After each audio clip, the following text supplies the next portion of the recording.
बच्चों, आज हम शुरू करेंगे कक्षा 9th में पहला पार्ट है संख्या पद्धति, जिसे कि हम कहते हैं नंबर सिस्टम। नंबर सिस्टम को पढ़ने से पहले हम थोड़ी सी पिछली कक्षाओं का रिवाइज कर लें। तो पिछली कक्षाओं में जैसे कि हमने पढ़ी है संख्या रेखा,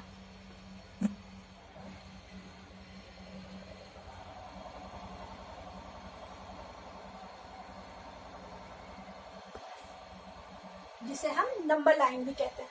तो संख्या रेखा में जैसे कि आपने देखा होगा, इसमें जो सबसे पहले यहाँ पे बीच में, ठीक बीच में जीरो है, और जीरो की दाईं ओर जो होती है वो धनात्मक संख्याएं हैं, और जीरो के बाईं ओर क्या है, ऋणात्मक संख्याएं लिखते हैं।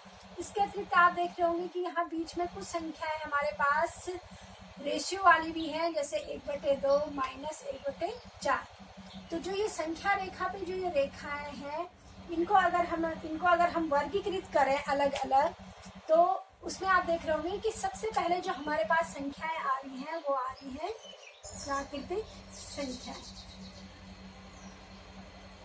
प्राकृतिक संख्याओं में आप देख रहे होंगे कि जो हमारे जीरो के दाईं ओर वाली संख्याएं हैं, ये सारी हमारी क्या है, प्राकृतिक संख्याएं।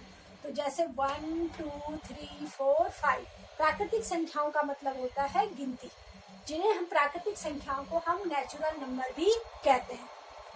इसके बाद हमारे पास जो ये प्राकृतिक संख्याएं आ जाती हैं, इसके बाद आप देख रहे होंगे कि यहाँ पे बीच में जीरो भी है।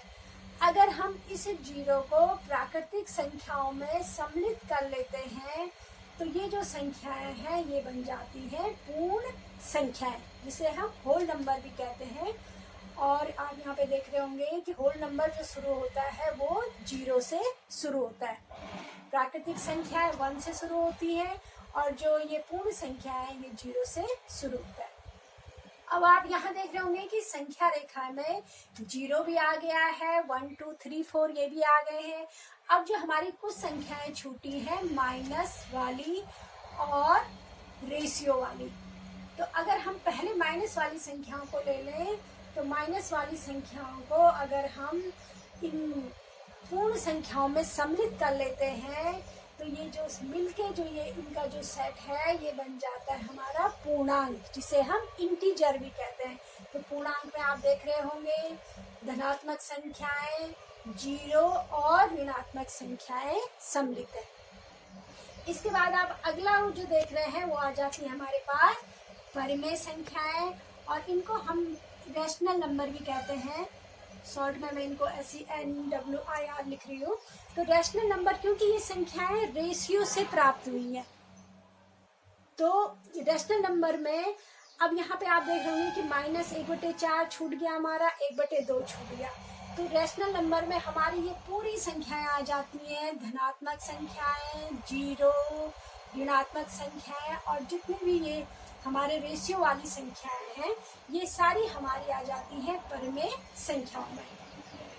अब परिमेय संख्याएं किन्हें कहते हैं? परिमेय संख्याओं की जो परिभाषा बनती है वो आपकी बनती है कि जिन संख्याओं को हम P/Q के रूप में लिख सकते हैं, और P और Q क्या होने चाहिए? पूर्णांक होने चाहिए। P और Q होने चाहिए पूर्णांक, चाहे वो धनात्मक पूर्णांक है और चाहे वो ऋणात्मक पूर्णांक है। और इसकी एक शर्त और होती है कि Q 0 के बराबर नहीं होना चाहिए। तो इस प्रकार से इन सारी परिमेय संख्याओं को हम P/Q के रूप में लिख सकते हैं। अब आप कहेंगे कि मानवा जैसे 1 है, कि 1 को हम P/Q के रूप में कैसे लिख सकते हैं? तो 1 को हम लिख सकते हैं 1/1, क्योंकि 1/1 का मान भी कितना होता है? 1 ही होता है। ऐसे अगर -3 है, तो -3 को हम लिख सकते हैं -3/1। तो ये जो सारी संख्या है आप देख रहे होंगे, इन सब को हम P/Q के रूप में लिख सकते हैं। अब यहाँ पे देखो, एक मैंने छोटी सी एक एक्टिविटीज की है कि माना हमने एक बॉक्स में सबसे पहले ले ली प्राकृतिक संख्याएं, नेचुरल नंबर। अब इस नेचुरल नंबर में हमने जब जीरो को भी सम्मिलित कर लिया, यहाँ पे अगर हम कहेंगे हमने इसमें यहाँ पे जीरो को भी सम्मिलित कर लिया, तो ये आपकी क्या बन गई? पूर्ण संख्याएं जिसको होल नंबर कहते हैं। तो होल नंबर में 0 भी आ गया और प्राकृतिक संख्याएं भी आ गई। अब हमने यहाँ पे इस पूर्ण संख्याओं में कुछ माइनस वाली संख्याओं को भी सम्मिलित कर लिया। तो ये आपके बन गए पूर्णांक, -1, -2, 0, 1, 2, 3, 4। इसके बाद हमने इन पूर्णांकों में कुछ बटे वाली संख्याओं को भी सम्मिलित कर लिया, रेशियो वाली, और ये सब अब मिलकर के हमारी क्या बन गई, परिमेय संख्याएं। अभी एक चीज और आती है कि 0 को हम परिमेय संख्याएं कैसे कहते हैं। तो 0 जो हमारे 0 है, तो 0 हमारी परिमेय संख्या है, क्योंकि हम 0 को 0/1 भी लिख सकते हैं, 0/2 भी लिख सकते हैं, 0/3 भी लिख सकते हैं। तो जो हमारी परिमेय संख्या की डेफिनेशन है वो है कि Q 0 के बराबर नहीं होना चाहिए। तो ये जो जितने भी ये 0 है, ये सब हम इनको P/Q के रूप में लिख सकते हैं, जहाँ P और Q क्या है, पूर्णांक है। इसलिए 0 भी हमारी क्या है, परिमेय संख्या है। तो बच्चों ये वाला जो वीडियो है ये इतना ही है। इसके बाद हम एक्सरसाइज 1.1 पढ़ेंगे।